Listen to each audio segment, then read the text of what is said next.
یو ځای کې مجلس و هغې بل چا پسې خبرې کولې نو چې دی ورغی یاره دا غیبت نو ده پې وس نو بس پاسېدو څه کار به و یا ملګري بیا یې رستو وی چې دا خبره به بدله شوي بیا راغی نو غوږ یې کېښوده خبره نوره وه څه بل څه خبره شروع شو نو دی کېناستم چې زه بس خبره ختم کړه نو اوس خو هغه نشته او لږ ساعت پس پکې بیا خبره شروع شو بیا پکې یو دوه درې خبرو کې یو هم پکې بله دوم پکې څه واخیسته چې د یو حبشي پسې خبرې کولې تور څه خبره وه د هغه سپکاوې او په خوب کې چې دا مجلس ختم شو خوب کې ویني یو حبشي کس دی تک تور زنجي ورته وایي زنګي نو تک تور دی حبشي دی او ده ته د خنزیر غوښه څښا بوی یې کو ورته وایي واله صاحب دا وخورئ ده ورته زه مسلمان یم دا حرام ده مرداره ده زه نه خورم نه دا به تا باندې موږ خورو کړه دې ښي او که به ده ورته نه خورم دا حرام ده زه خورم نه مرداره ده خرابېږي وینه که په زور یې راونیوه او داسې خانک دی ورسره او دی ورته مه راکوه دی نه دا خوله یې وله وازه کړه دا وینې پکې او دا خنزیر دا پیسونه او ټوټې یې پر یې خوله کې وله ورټومبلې په زور زور او ته ډېر زور کوه خو نه شو خلاصېدی د ملیکې نه څو خلاصېدی شي په دې زور زور کې خو ته چې دا تیکې والې او دا غوښه یې وله پر یې خوله کې چې ته غیبت کې دا خو د مسلمان مړ رور غوښه یې خورئ مردارې غوښې حرامې دي نا حرامه غوښه په شکل کې مثالي شکل کې ورته خدای پاک وښو ده باندې ډېر زیات خوب کې تکلیف تېر شو خو بس راپاڅېدو او هغه تکلیف او د خوله کې د غوښې د خنزیر بوی و مکه شانو 30 ورځو پورې ما به چې ډوډۍ خوړل یا ما به څه ترکاري خوړله یا به ما څه خوراک کو په هر شي کې به ما د خنزیر هغه مردارې غوښې هغه بدبو چې زه پرې ډېر زیات تنګ وم په هر شي کې هغه خوراک هغه اثر و پاک خلک و که نه خرابه خبره او ده ورته ما څه کړي دي وایي تا د حبشي دغه کړی دی بد دی ورپسې ویلي سړی په خوله خبره وکړي یا په اشاره وکړي چې داسې دی که نه په اشاره په خوله ونه وایي یا په کنایو کې ووایي د هغه د سپکوالي دپاره نو د هغه سره څه دغه نه یو خو خاص صورتونه دي نو تا د هغه بد ویلي داسې دی کړي دي اورېږه چې ته د هغې هغه انجام وګورې ځکه خدای پاک هم د غیبت نه د زړه توروالي دپاره دا ویلي دي ایحب احدکم ان یاکل لحم اخیه میتا فکرهتموه تاسو کې د یو کس دا خوښه ده چې د مړ ورور هغه غوښې وخوري که نه نو تاسو خو دا بد ګڼئ نو دغه شان غیبت هم بد وګڼئ مثال یې داسې دی دومره سخت او په یو حدیث پاک کې راځي حضور علیه السلام فرمایي په معراج په شپه چې تللی و نو څه کسان یې وکتل د اوسپنې نوکونه او د پیتلو د دغه د تانبې داسې غټ غټ نوکونه او په ځان باندې به په خپله لکه لیونی شوي سړی په دې مخ به یې راښکل داسې او په دې سینه او په دې بدن وینې به ترې بهېږي د اوسپنې قلمان په دې مخ به یې راښکل او ځان به یې زخمي زخمي که ارې ارې که او بیا جوړېږه او بیا راکړه بس مقرر و پیدا دی نه نشي بچ کېدی دا یا جبریل علیه السلام ته وایي دا ولې داسې کوي وایي دا کسان دي چې د بل په عزت باندې حملې کولې غیبت به یې کوو او هغې پسې به یې غده دی په دې د الله ذکر وایي نه کوي او تلاوت ولې نه کوي او خپل ګریوان کې وګوره چې ما کې به څونه عیوب دي اول د خپلو ګناهونو سړی فکر وکړي نو ما کې دا ظلم دی ما کې دا ګناه ده ما کې د خدای او د رسول دا نافرماني ده دا به موږ نه څنګه و د هغه کې دا خبرې دي ما کې به نور هم ډېرې وي نو سړی د خپلو عیوبو لرې کېدو فکر وکړي لږ نیک شي او لږ توجه وکړي او د خدای پاک استهزار وکړي چې ما الله پیدا کړی ما او الله ما ګوري او الله زما زړه مې زما د زړه کې ولې هسې بېسه د هغه سپکوالي دا سوچ ناست دی دا غلط سوچ دی دا به زه دې وباسمه نو دا به ترې وځي بیا چې زده کښېنې او سوچ وکړې چې زه د بل ګناهونه او د بل شمېرم نو خپل ګناهونه ځان ته ولې نه یادوم چې لږه توبه م وباسم او دعا وکړم خدای پاک په دعا خوشحالي یا الله ما وبخئ هغه کې به 4 فرقې ما کې 400 دي دا به څنګه وځي دا به څنګه وځي مونږ نه کوم تلاوت نه کوم ګناهونه کوم بچ کېږم ته نه د غوږونو مې دا ګناه ده د خولې مې دا ګناه ده دا به ما نه څنګه وځي ما کې دا کمې دی ما کې دا کمې دا اکثر د کبر په وجه م راځي چې انسان کې کبر راشي د مال په وجه د حسب په وجه یا د عهدې په وجه یا د ښایست په وجه یا د علم په وجه دغه یو کبر او تعالی راشي چې دا بل خو مانه د سړي زوی نه دی او دا پس کې دی او د سړي سړي او دی هغه د سپک ګوري اصل لدې تخم کبر دی او تعالی او چې سړی کبر کوي کنه نو دی به مختلف ګناهونه کوي دا خطرناک شی دی دا پلان کې نسب د سپک ګوري زما خاندان اوچت دی ما دا څه د کمینه زوی دی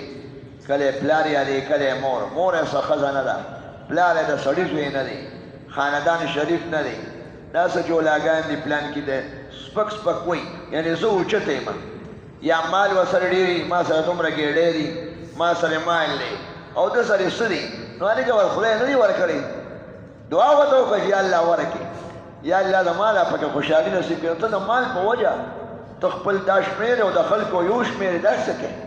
دا نه وی چې د مال په وجه ما کې یو کبر راغی اوچتوالی د دې انجام په خراب قرآن شریف کې راځي ویل لکل همزة لمزة الذي جمع مالا خرابي او هلاکت د هغه کس دپاره همزه او لمزه وایي غیبت کوونکي ډېرې معناګانې دي او همزه وایي چې په خلکو کې دغه ګورې پیغور ورته اړی عار ورته اړی او د هغې د سپکوالي خبرې کوي خاندان یې داسې پیسو ورسره درک نه لګي خشته نه دی رنګ یې څه نشته او داسې دی داسې دی کمزورې او لمزه چغلي او پسې خورې چغلي دې ته وایي چې د خلکو یو د نقصان خبره بل ته رسوي چې دی خراب کړه او د جنګولو دپاره دا ډېر خطرناک دی دا اکثر د پیسو په وجه او د ښایست په وجه راځي آیات کې مته اشاره ده بس پیسې جمع کوه په آرامه یو که په حلالې پردي ځمکې ځان پسې لیکه پردي جایدادونه قبضه کوه ګنکپی کوه غلا پسې ځه ډاکې پسې او بې شمېره دومره شوي دا دومره شوي دا دومره شوي دا دومره شوي بدقې الذي جمع مالا وعدده دی بس پیسې جمع کوي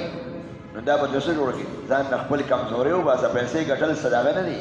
خو د دغه مقصد لګولي یو پسې خبرې بل پسې الله دې موږ وساتي خدای دې په موږ رحم وکړي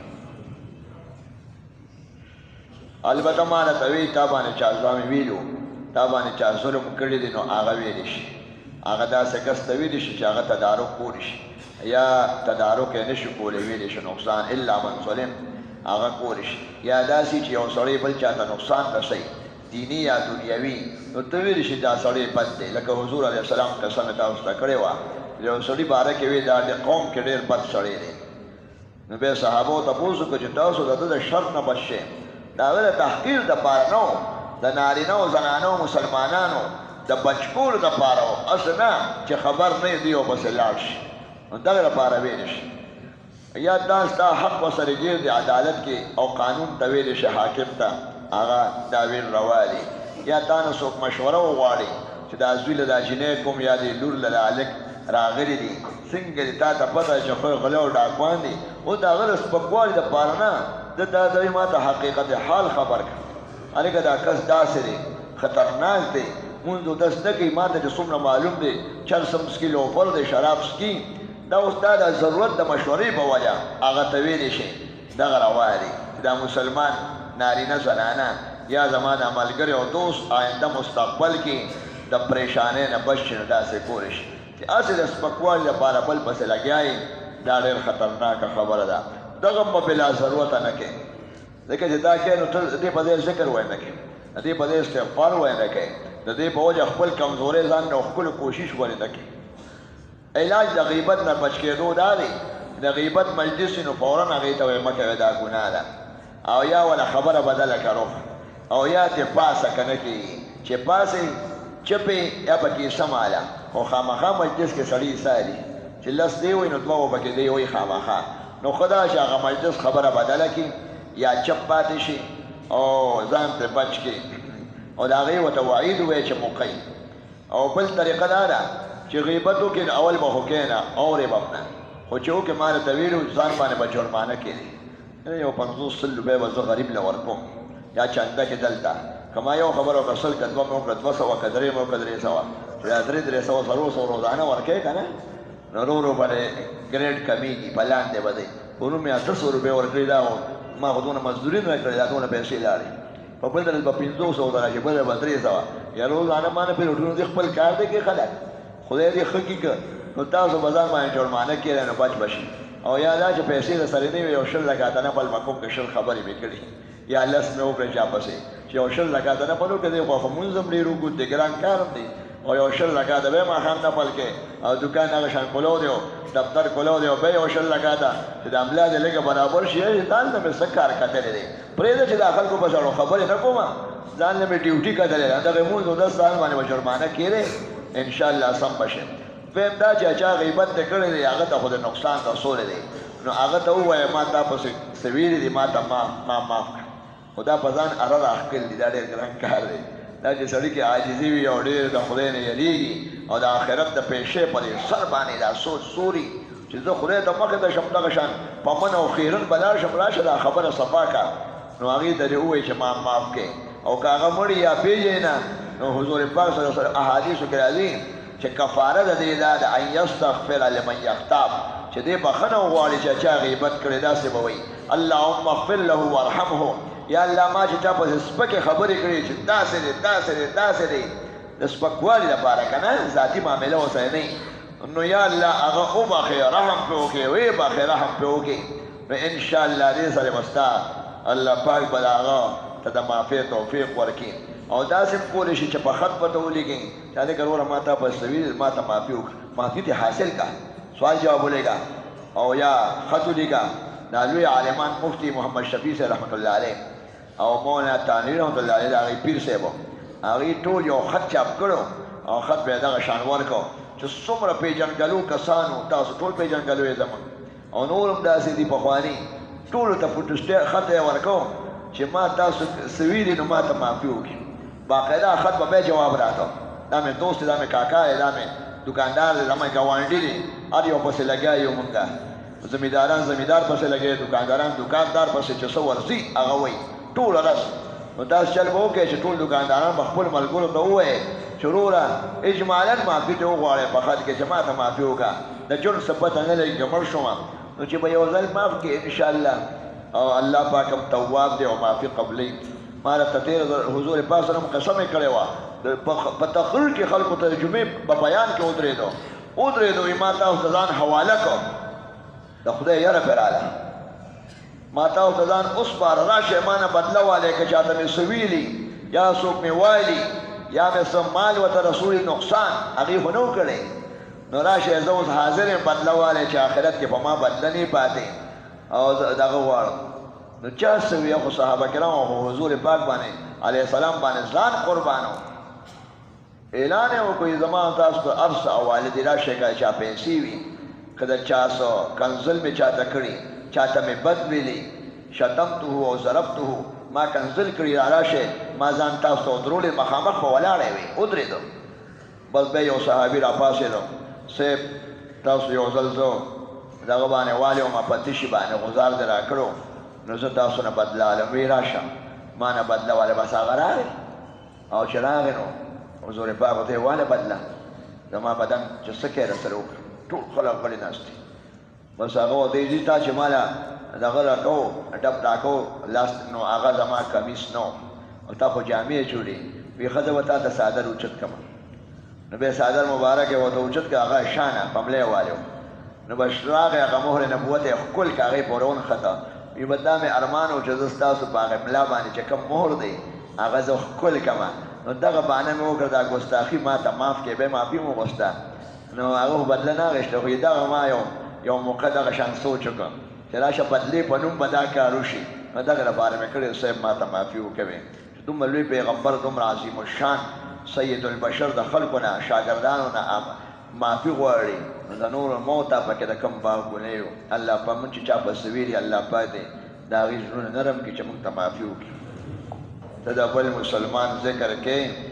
او د بل انسان د هغه د سپکوالي دپاره داسې خبرې که هغه اوري نو هغه به بد ګڼي خفه به شي یو صحابي وایي صاحب که دا خبره رښتیا وي همداسې په واقعه کې هم داسې وي چې ته وایې وی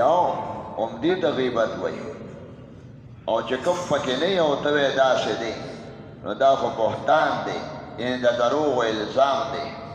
او دا خو تهمت دی او د دروغو نسبت دی نو د دې دوه ګناهونه دي یو دا دی چې د دروغو نسبت دی او که هغه داسې نه دی او ته وایې داسې دی ته شرابي دی هغه شراب نسته ته بدکار دی هغه بدکاري نه کوي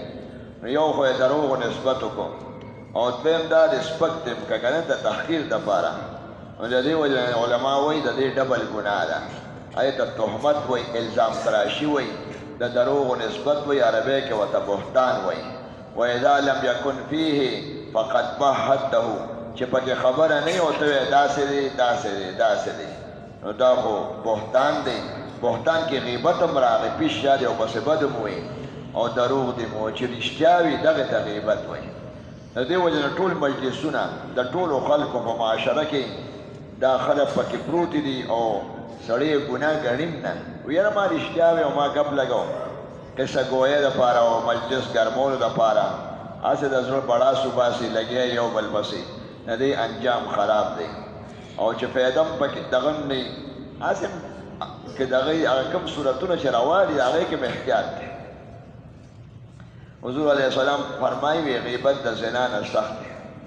صحابه کرام سړی پریشانه کېږي چې د زنا خور سړی بد ګڼي پیمانې پي ګناه ګڼي او توبې وباسي دغه کوي بد ګڼي څنګه سخت دی نو هغې بیان داسې سخت دی چې سړی زنا وکړي نو کچوي بیا چې دا مې څه کول دا ځواني ما غلط استعمال کړی داسې ما غلط کتل غلط کارونه مې کول نو دی به یې کچوي او توبه وباسي او الله پاک بخونکي د توبهګارو دپاره دی او تواب دی او توبه قبلونکي او معافي کوونکي دی او رحم کوونکي نو سړی توبه وباسي نو هغه ګناه معاف شي او حق الله دی او غیبت داسې شی دی جوړ مسماسم خو بس زه خبرې م کولې مجلس هم ګرمو یو هم خبرې کولې ما هم پکې وکړه دې ګناه نه ګڼي یا هغه سړی اوس هم داسې دی دې دا رښتیا ګڼي نو دې نه توبه وباسي نه چې توبه نه وباسي نو دا خدای حق یې مو ځکه خدای پاک بد کړی دی قرآن شریف کې راځي ولا یغتب بعضکم بعضا پیشي شاله یو بل پسې بل کس خبرې نه کړي د هغه د سپکوالي دپاره د دې نه داسې کرکه وکړئ لکه سړی چې د یو انسان ورورو مسلمان مړه د هغه غوښې خوري نو هسې به انسان چې سړی د انسان غوښې خوري آدم خوري ورته وایي دا خو هر انسان ته کرکه کوي خو بیا چې مسلمان وي نو بیا خو لا عزتمند شو بیا چې ورور دی او بیا چې مړ هم دی جمدی به هو یې لکه مې ځان به بچ کوي نو چې مړ نو هغه ځان هم نشي بچ کولی هغه نشته ته هغه پسې خبرې کوي هغه اکثر خبر هم نه او ته پسې خبرې کوي لکه مړي له چې نوکارې پرې لګوي مړی پروت دی نو خو پوهېږي نه ظاهرا نو دا چې خدای ورته رسوي خو نو مړی خو ځان دفاع نشي کولی نو چې څوک نه او ته هغه پسې خبرې کوي نو خو ځان دفاع نشي کولی نو تا د هغه په عزت حمله وکړه او دا ستر حق العبد دی چې څو پورې هغه معاف کړی نه نو معاف کېږي نه ما راته ویلو په پل صلات باندې به خلک ودرولی شي چې جنت ته نشئ تېرېدی تاسو غیبت کړی تاسو د هغه کس نه معافي وغواړئ چې دنیا کې د معافي نه یې غوښتې نو هغه به خو وسیله د لاس لاندې راغی نو هغه څه وایي چې دا راکړه دا راکړه دا مونځونه هم راکړه دا روجې هم راکړه دا هم راکړه پیسې به خو نه وي همدغه اعمال به ترې وایي او که اعمال ورسره نه وي نو ګناهونه به وایي زما دا بوج دره په سر کې ځکه چې علي دې معاف کومه نو بیا به څه کوي هر څه به دنه لاړ شي نو ډېر خطرناک شي یو لوی عالم دی هغه چې ته چا غیبت یې وکړه یو ځای کې غیبت لګیا او بل پسې خبرې کېدې نو به چې هغه واورېده نو ښه دا ده چې هغې چپ کې ورته یې مه کوئ بس هغې ځکه کول یې ګناه ده نو اورېدل هم ګناه ده نو که منې کولی شي منع کړه او یا داسې چل وکړه چې خبره بدله کوي لکه هغه د هغه څنګه دی بل خبرې روح به بدل کړي نو چې موضوع بدل شي او خبرې بدلې شي نو کېدی شي هغه شی پاتې شي او که په دې هم نه کېږي نو بیا به